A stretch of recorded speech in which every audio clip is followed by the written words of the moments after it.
Psalm 22, Psalm of David. My God, why have you forsaken me? Why are you so far from saving me? So far from my cries of anguish. My God, I cry out by day, but you do not answer. By night, but I find no rest. Yet you are enthroned as the Holy One. You are the one Israel raises. In you, our ancestors put their trust. They trusted, and you delivered them. To you, they cried out and were saved. In you, they trusted and were not put to shame. But I am a worm and not a man, scorned by everyone, despised by people. All who see me mock me. They hurl insults, shaking their heads. He trusts in the Lord, they say. Let the Lord rescue him. Let him deliver him, since he delights in him. Lachlan, I turn it over to you. Well, welcome everyone again to Bible Shots Online. And I don't know about you, but as measures to control the spread of coronavirus continue and look set to continue for the next several months, I got to start wondering, how bad is isolation going to get? As our isolation continues for another week, I think it's starting to give us glimpses of what we're really like. Some people have actually been getting insights into a side of their partner that they hadn't seen before. Some of these are more humorous, like Twitter posts where people have been shocked by what their partner was like in the workplace.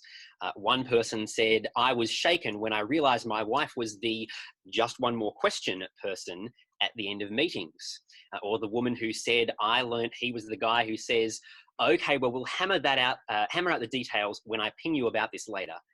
And I don't know how I feel about that. We start getting insights into different parts of ourselves.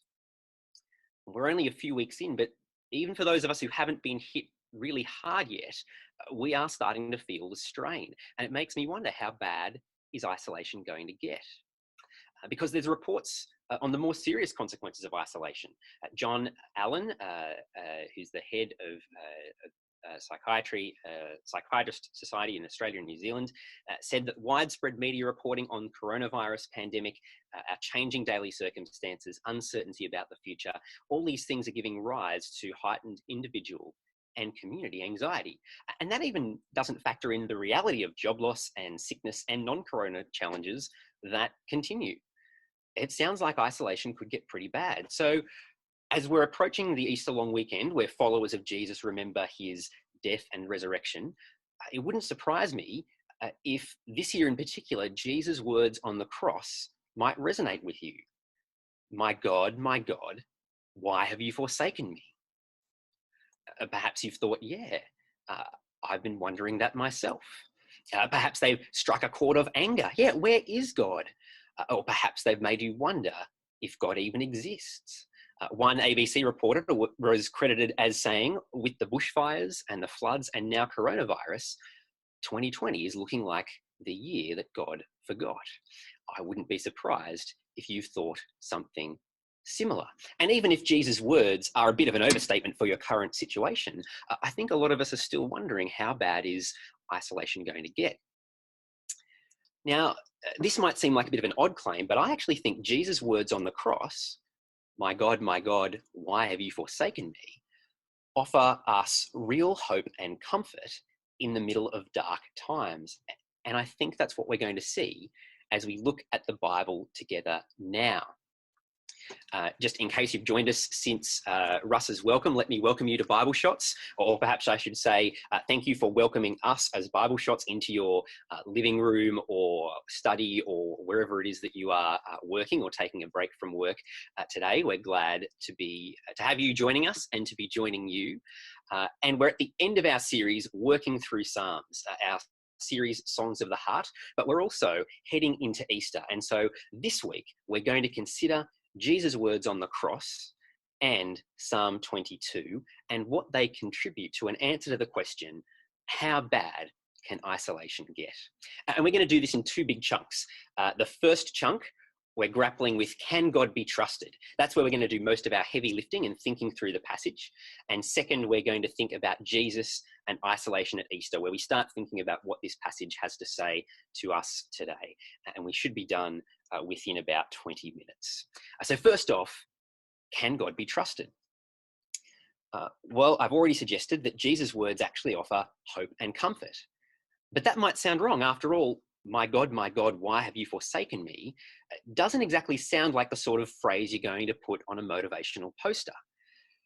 But as we read the account of Jesus' crucifixion, it actually points us to Psalm 22, a famous poem written about 1,000 years before Jesus.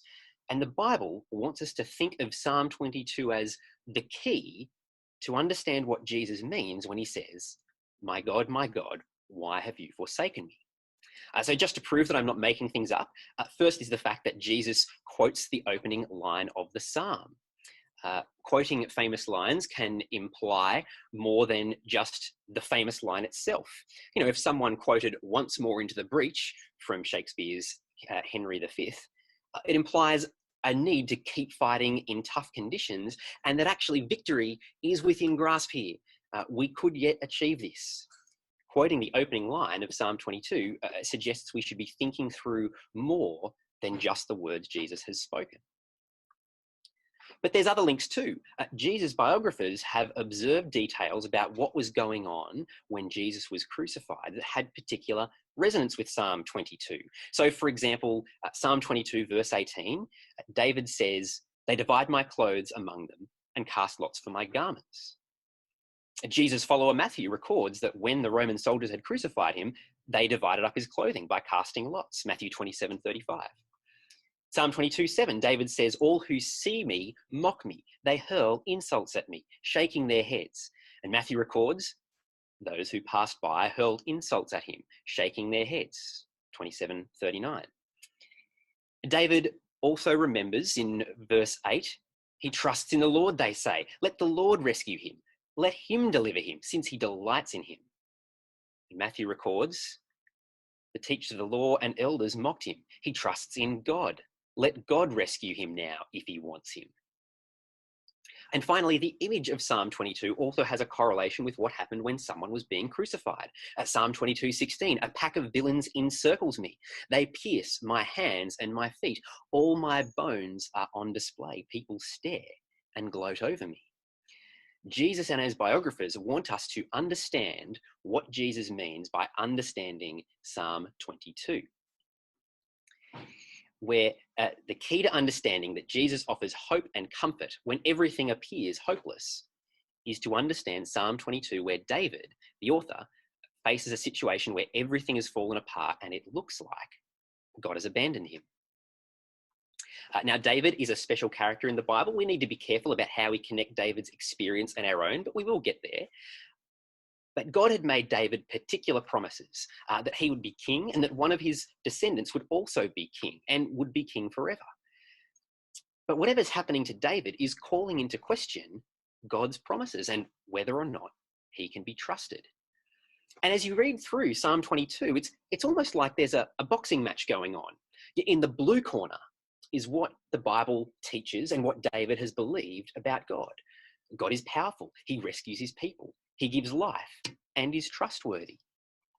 Verse 3, you are enthroned as the Holy One. Verse 4, in you our ancestors put their trust. They trusted and you delivered them. To you they cried out and were saved. In you they trusted and were not put to shame. Or verse 9, you brought me out of the womb. You made me trust in you, even at my mother's breast. David believes that God is powerful, that he's rescued his people in the past, and that he's trustworthy. He believes that it's God who gave him life and has given David reason to trust God since he was a child. And if you're a follower of Jesus, there's some fairly standard things that the Bible teaches about God. In the blue corner is the belief that God is powerful, he rescues his people, he gives life, and is trustworthy. But in the red corner is David's current experience. And it's pretty bleak. David is suffering. He's suffering externally from things outside himself. Verse 6, I'm scorned by everyone, despised by the people. Verse 16, dogs surround me, a pack of villains encircle me. They pierce my hands and my feet. My bones are on display. They divide my garments among them. Things are happening to him, and it's vicious. It's terrible. But he's also suffering internally. My heart, verse 14, has turned to wax. It has melted within me. David's suffering at the hands of forces outside his control. And if that wasn't enough, it looks like he's incredibly anxious as well. And there's one more thing that weighs into David's experience.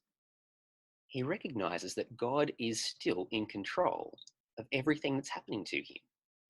The end of verse 15, you lay me in the dust of death, speaking to God. The situation David's describing, it's not like when a parent looks away from their kid down at the park for a few seconds only to have them fall off the equipment. It's not like God was just distracted for a moment and suddenly everything fell apart. No, everything's awful, and David knows God is still in control. It's no wonder God feels distant. Despite the fact that David believes that God is powerful to save and rescue, despite the fact that David has trusted God since he was a child, he's suffering terribly. Why? Why is God letting this sort of thing happen? No wonder David's asking, why have you forsaken me? So the question is, who will win this boxing match between the blue corner and the red corner, between what God has said he's like and David's current experience? Will David trust what God says about himself? Or does his experience prove that God either isn't there or can't be trusted? What would you do in David's shoes? Well, as David thinks about what God has said in the Bible, as he considers what God has done in the past, he continues to trust God. He actually prays throughout Psalm 22. He prays in verse 11, do not be far from me, for trouble is near and there is no one to help. And then in verses 19 to 21, he says, do not be far from me. Come quickly to help me, deliver me, save me, rescue me. David continues to pray. He keeps trusting God, but it isn't blind faith. David isn't just trusting God because, oh, well, whatever. David has been thinking about what God has done in the past. He's remembering the evidence that God has proven trustworthy. We aren't going to unpack it now, but then from verse 22 onwards, we see that David sees he was right to keep trusting God. God does rescue him. So when David cries, my God, why have you forsaken me? It's actually the cry of a person in a terrible situation who is nevertheless holding on to the fact that God is powerful, that he rescues his people, that he gives life, and he is trustworthy. Well, that's the heavy lifting of looking at Psalm 22 done. But how does this help us think about Jesus and isolation at Easter? Well, first, I think it highlights that as Jesus was isolated, hanging on the cross, we are being shown that he had the same attitude David did. When Jesus cries out, my God, why have you forsaken me? There is real anguish in his words.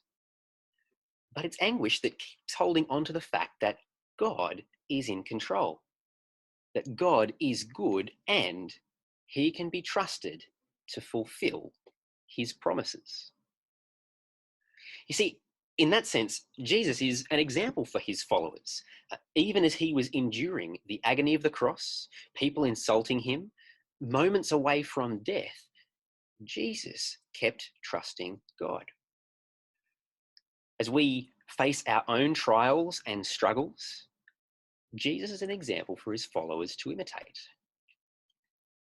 But Jesus is also much more than an example.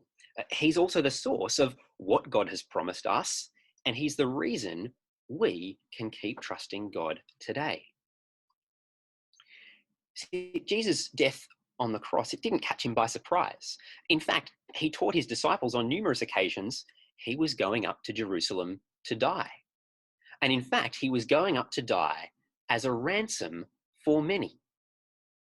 Jesus taught that he was going to die in the place of others. See, when Jesus was teaching, he diagnosed the human condition. He taught that each of us has a heart problem, a problem at the core of our being, a problem that leaves us isolated from God, cut off from the source of life and blessing, and instead facing his judgment. Now, sometimes that heart problem is obvious. We can see it and know it's there. Murder, theft, adultery. We see those things and we know they're wrong. But Jesus highlighted things that we might not think of as such a big deal show we have the same heart problem. Anger, greed, lusting after someone. These things show that we still have the same heart problem. And I wonder if you've noticed your heart problem in the midst of coronavirus and isolating. Have you felt the urge to hoard more than you need so that you won't be inconvenienced, even though it means others might be going without? Have you felt like you're above the restrictions in place to help slow the spread of the virus, to help protect the sick and the vulnerable? Have you gotten snappier and more frustrated at people in your house as their presence adds to the inconvenience and frustrations of being stuck at home? I felt those things, and I've seen people acting them out. At one level, they might not be huge things, but they do point to the heart problem that we all have. And it's a problem that means we are all in line to face God's just judgment, which is far worse than any prolonged period of isolation. We often like to think of ourselves as good people, and it's just that occasionally circumstances might make us act out of character, sort of an aberration. But the Bible says, no, those are the times we see what's really inside us. It's kind of like if you were carrying dirty motor oil around in a nice jug. It looks nice and clean on the outside, but it's when it gets bumped that what's inside spills out, and you see that what's inside isn't a nice refreshing glass of water, but actually dirty motor oil that's just going to make a mess. Jesus taught each of us has a heart problem, a problem at the core of our being. It's a problem that leaves us isolated from God, cut off from the source of life and blessing, instead facing death and his judgment.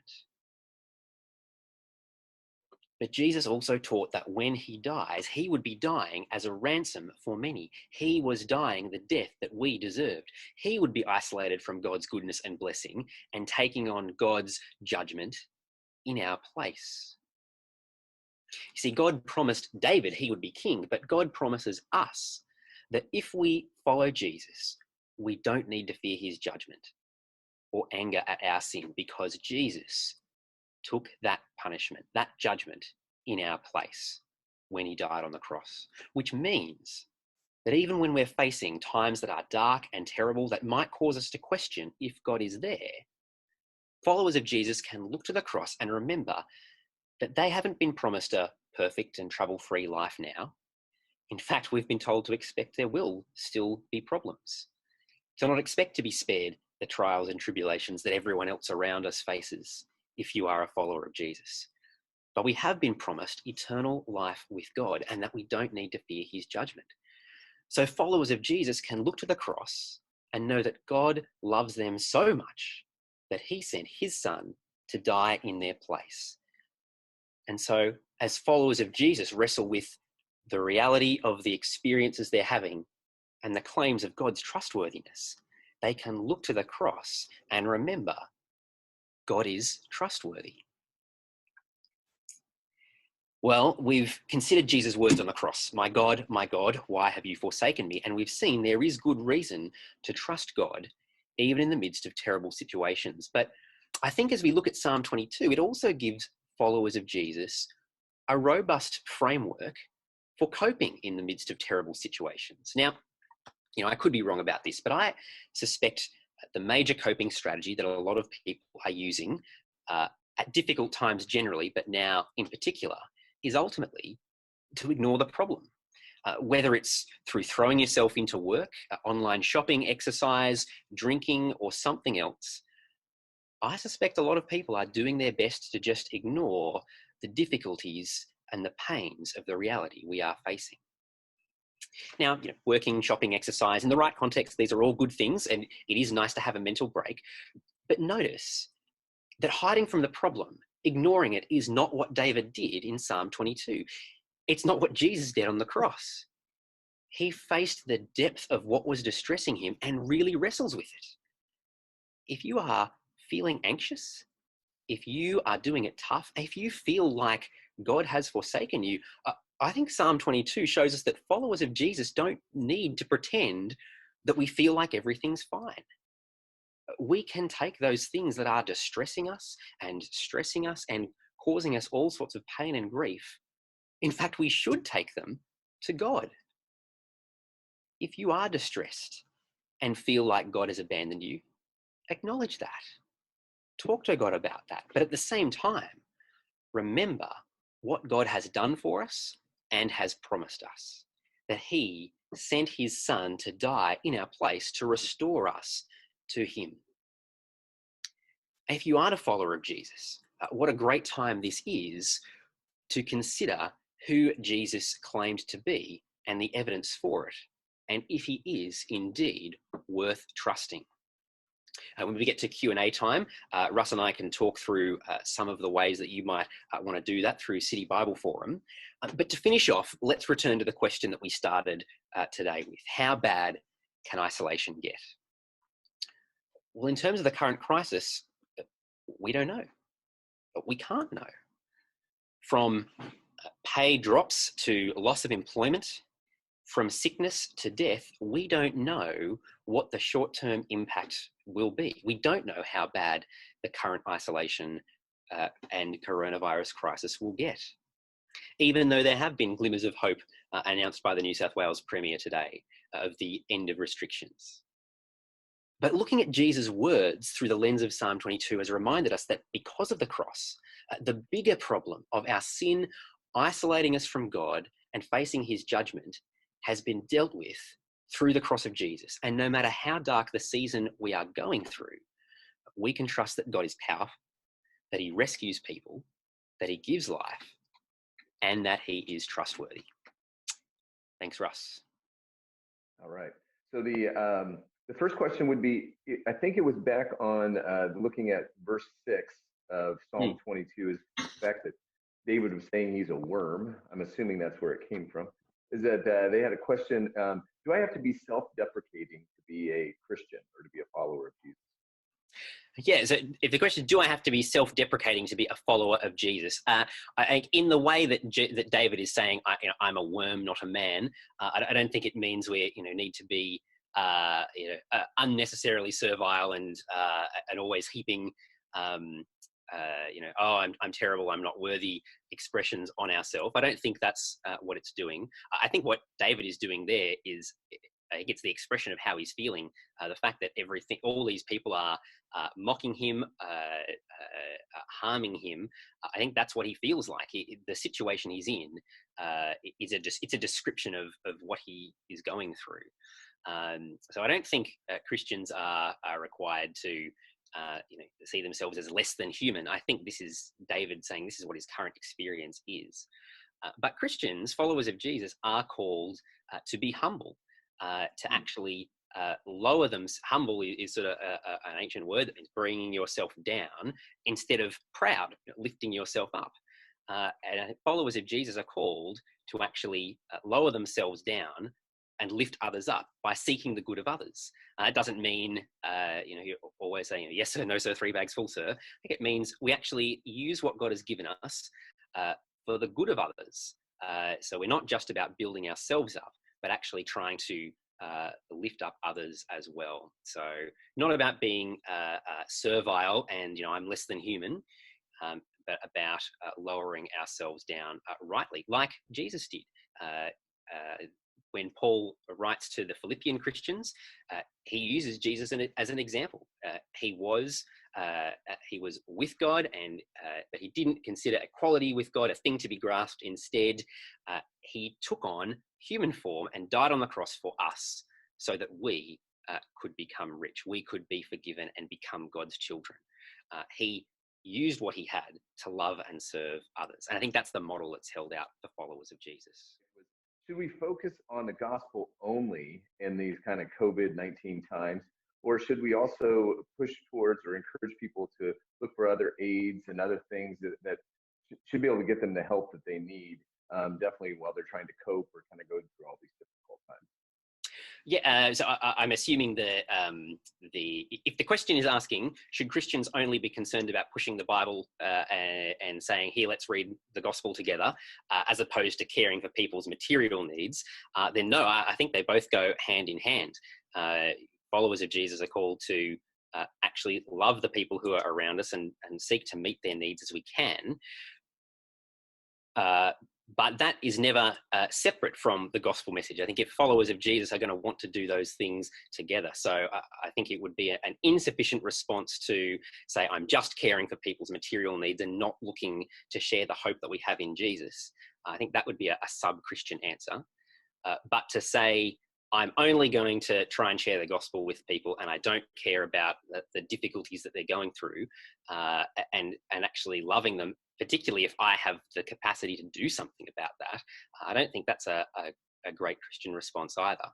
I think both will be going hand in hand, if that's what the question is asking. Sure, and I think that's it. No one's responded otherwise, so I think that's probably kind of what we're looking for. Well, we're coming to the close of our time, Lachlan, and I mean, we're going to probably send around some opportunities for feedback, but I didn't know if you said that normally we take some time off at this point, but we're going to keep plugging on, aren't we? Yeah. What's going on next week? So yes, I haven't had a chance to update the website yet, but what we are doing, normally we would now be saying Easter break, couple of weeks off, enjoy holidays, we'll see you in 2 weeks' time. But given that everything has been so disrupted, we thought actually it might be really beneficial for people if we kept doing something. And over the next 2 weeks, we're doing a Corona coping kit. So we've arranged 2 speakers who are going to be speaking on 2 different topics, particularly relevant as we seek to cope in this different environment. Next week, we have Peter Orr, who is not a relation, although I like telling people that he is my unofficial dad. He's going to be speaking to us about a key virtue for a time of isolation, and that is gentleness, which I found kind of surprising because I wouldn't have thought that was the first virtue to think of if you were thinking, yeah, what do I work on at this time? What will help me get through this situation? But he thinks gentleness is a really important virtue. And so next week, we're going to hear him talking about gentleness from the Bible. And the week after that, we're going to have Simon Gillam speaking about culture shock. He was a former missionary with Namibia, and culture shock is one of the big things he's trained for and helped people who are also going to work overseas prepare for. And he reckons, as a country, we are currently going through a state of culture shock. And so he's going to explain that a little bit, offer some tips of what sort of things we can do, and think about how does the Bible tie in and help us in those situations. So 2 weeks that are kind of standalone talks, but are 2 coping with Corona, 2 parts of our coping with Corona kit. And we'd really love for you to join us. It'll be the same time, same channel, same means of communication. So I'll be sending out the email. All right. Well, thanks so much, Lachlan. We really appreciate it. And also, so kind of look out for that email and the details going up. We hope that you all have a great weekend, even though you'll all be staying home. We encourage that too, just to be able to kind of help with this whole scenario. But also, we hope that this message is really an opportunity for you to really kind of start off and getting ready for the Easter holiday and Easter weekend. And if you have any other questions, please go to citybibleforum.org. Send us any questions that you may have. And also, we hope to see you all back next week. Thanks again, and see you next week. Thanks. Thanks, Russ. Thanks, everyone. Great to have you here.